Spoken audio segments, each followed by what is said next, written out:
किरतपुर में राष्ट्रीय मार्ग पर कृषि मंडी समिति के सामने खाली पड़ी जमीन पर एक बिल्डर द्वारा निर्माण कराया जा रहा है। भाजपा के नगर अध्यक्ष योगेंद्र राजपूत ने जिलाधिकारी को प्रार्थना पत्र दिया।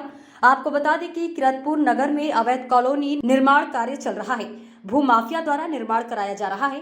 किरतपुर नेशनल हाईवे जमीन पर लगभग 30 फीट पक्का निर्माण कराकर अवैध रूप से कब्जा कर लिया है। सबसे बड़ी बात यह है कि नगरपालिका कार्यालय पास में है।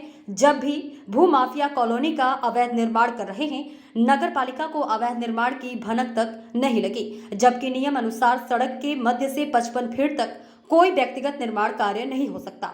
उत्तर प्रदेश सरकार के आदेश अतिक्रमण हटाओ अभियान के तहत गरीबों के अतिक्रमण हटा दिए हैं, लेकिन किरतपुर में भूमाफिया अतिक्रमण कर रहे हैं। मुख्यमंत्री योगी आदित्यनाथ के आदेश के बाद अतिक्रमण हटाओ अभियान एक बहुत जोरों शोरों से चल रहा है। ये पूरे उत्तर प्रदेश में चल रहा है। किरतपुर में भी ये एक बार बुलडोजर यहाँ पर चल चुके हैं। उसके बावजूद भी यहाँ पर मेरे जस्ट ऑफिस के सामने ही एक बिल्डर्स हैं, वो अपना मार्केट बना रहे हैं और उन्होंने यहाँ पर राष्ट्रीय राजमार्ग की कई बीघे ज़मीन कब्जा ली है, उस पर सीसी डाल ली है और इंटरलॉकिंग का काम भी चल रहा है। अच्छा, ये आपके कार्यालय के बिल्कुल सामने है?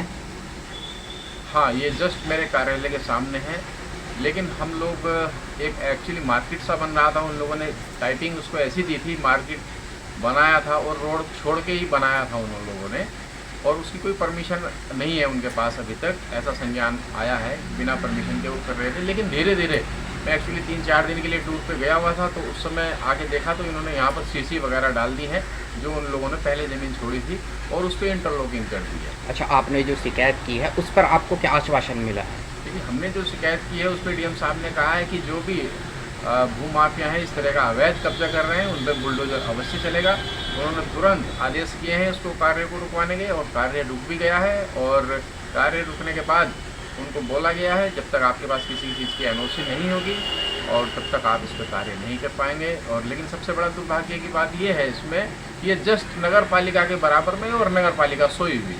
ये तो नगर पालिका के संज्ञान में होना चाहिए था। नगर पालिका को तुरंत इस पर कार्रवाई करनी चाहिए थी। हम लोगों को बार बार शिकायत करने के बावजूद भी इस पर कोई कार्रवाई नहीं हो पाई, और फिर हम लोगों को अपनी टीम के साथ डीएम साहब से मिलना पड़ा और उसके बाद उन्होंने तुरंत कार्रवाई के आश्वासन दिया।